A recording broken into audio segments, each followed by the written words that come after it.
नमस्कार. Banking, finance, loan, investment हे सोपं करून सांगणारं मराठी यूट्यूब चॅनल चला पैसा येऊ द्या यामध्ये तुमचं स्वागत आहे. आज आपण एक नवीन टॉपिकवर डिस्कस करणार आहोत. टॉपिकचं नाव आहे एटीएम किंवा डेबिट कार्डवर जो मोफत इन्शुरन्स असतो त्याच्याविषयी आपण बोलणार आहोत.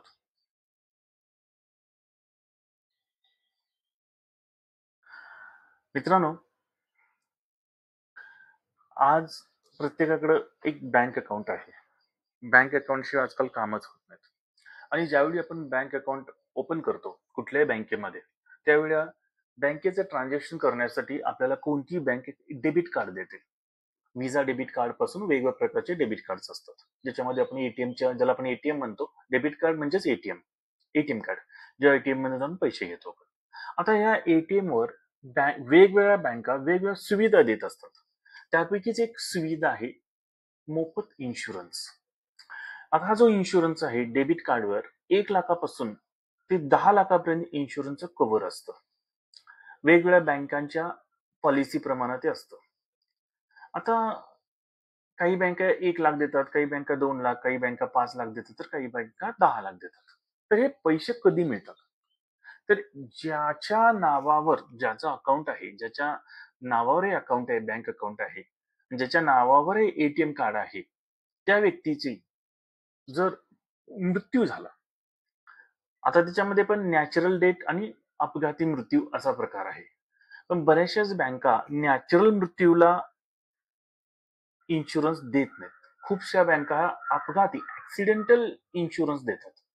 मॅक्सिमम बँका ऍक्सिडेंटल इन्शुरन्स देतात त्याला. म्हणजे एखाद्या व्यक्तीचं जर अपघातामध्ये मृत्यू झाला, तर अशा व्यक्तीला बँकाकडून ही इन्शुरन्स जो आहे, हा विमा आहे, विम्याचे पैसे मिळतात.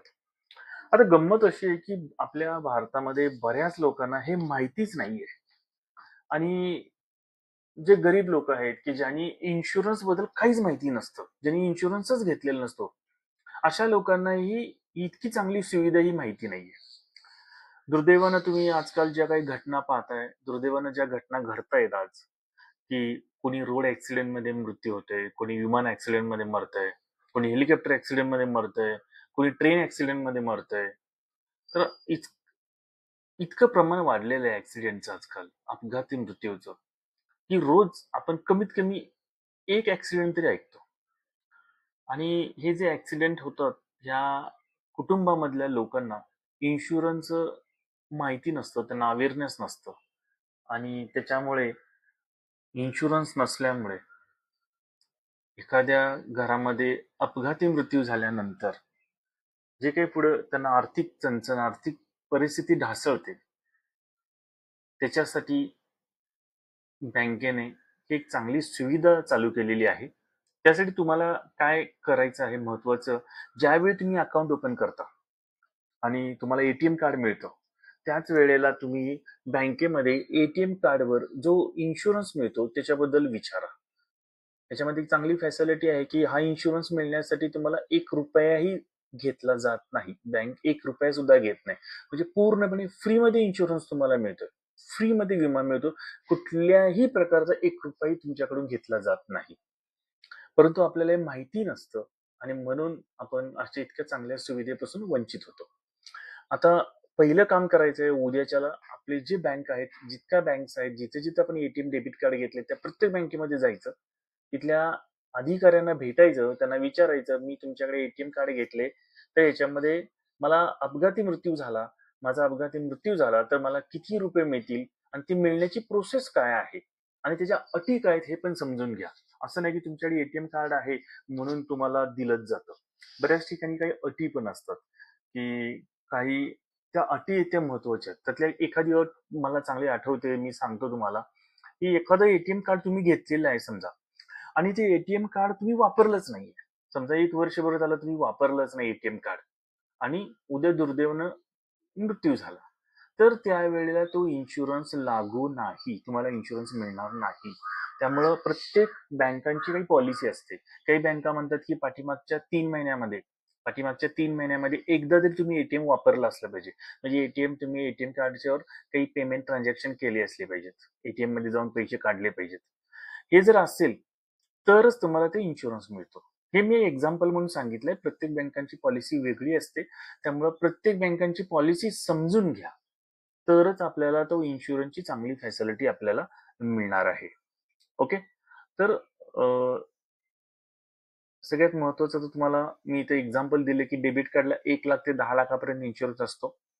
अपघाती मृत्यू झाला की तुम्हाला ते मिळू शकतो. आता याची प्रोसेस पण कशी आहे तुम्हाला ते कळलं पाहिजे. यासाठी काही कागदपत्र लागतात. त्याची प्रोसेस अशी असते की डेबिट कार्ड धारकाचं म्हणजे डेबिट कार्ड ज्याच्या नावावर आहे त्याचं जर मृत्यू झाला तर डेबिट कार्ड लागेल. त्याचं ऍक्सिडेंट झाल्याचं एक प्रमाणपत्र असतं, ज्याला सर्टिफिकेट म्हणतो आपण, डेथ सर्टिफिकेट, ते लागतं. डेबिट कार्ड लागतं. ओळखीचा पुरावा लागतो, म्हणजे आय कार्ड असेल, आयडेंटिटी कार्ड असेल, पॅन कार्ड असेल, नाही का, आधार कार्ड असेल. डेबिट कार्ड जे स्वतःचं जे एटीएम आहे ते एटीएम. आणि जे कोणी क्लेम मागायला जाणार आहेत घरामधले फॅमिली मेंबर, त्यांनी जी व्यक्ती एक्सपायर झाली, ज्या व्यक्तीचा मृत्यू झालेला आहे त्या व्यक्तीचा तुमचा काय संबंध आहे त्या संबंधाचा पुरावा.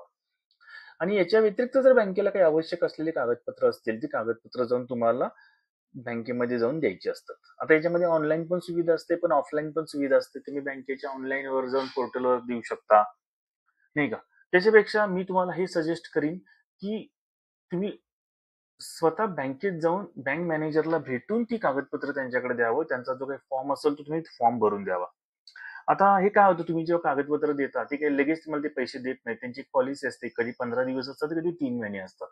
तर त्यामध्ये तुम्ही दिलेले सगळे डॉक्युमेंट्स खरोखरच आहेत का, तुम्ही त्या नियम आणि अटीत बसतात का, हे सगळं चेक केलं जातं. आणि चेक केल्याने तुमचा तो क्लेम मंजूर होतो आणि तुम्हाला मग तो इन्शुरन्स देण्याची प्रोसेस चालू होते. तर अतिशय छान इन्शुरन्सची ही पॉलिसी आहे. ह्याच्या फक्त एक गोष्ट समजून घ्या, एटीएम अटी काय आहेत या मात्र तुम्हाला माहिती असल्या पाहिजेत. त्यासाठी सगळ्यात अगोदर बँकेत जाऊन त्यांच्या ज्या अटी आहेत ते समजून घ्या. ओके. तर तुम्हाला व्हिडिओ आवडला असेलच. अशा प्रकारचे व्हिडिओ आम्ही रोज आमच्या चॅनलवर अपडेट करत असतो. नवीन नवीन व्हिडिओ जर तुम्हाला बघायचे असतील तर सबस्क्राईब बटनवर क्लिक करा, ऑलवर क्लिक करा. आणि तुमच्या ओळखीमध्ये पण हा व्हिडिओ शेअर करा. हा व्हिडिओ खूप महत्वाचा आहे. बऱ्याच लोकांच्यापर्यंत ही गोष्ट गेली पाहिजे. कारण एखाद्या घरामध्ये, एखाद्या फॅमिलीमध्ये एखादी व्यक्ती अचानक जर मृत्यू पावली तर ते घर पूर्णपणे कोसळून जातो. कारण त्या व्यक्तीवर त्या घराचा आर्थिक डोलारा असतो. सगळे प्रॉब्लेम मध्ये येतात आणि जर घरात पैसेच नसतील तर ते कुटुंब रस्त्यावर येऊ शकतो. त्यामुळं ही एक चांगली समाजसेवा आहे. लोकांच्यापर्यंत ही माहिती गेली पाहिजे. लोकांच्यापर्यंत पोहोचवा. तुम्ही माझा व्हिडिओ बघितलात त्याबद्दल धन्यवाद. Thank you very much.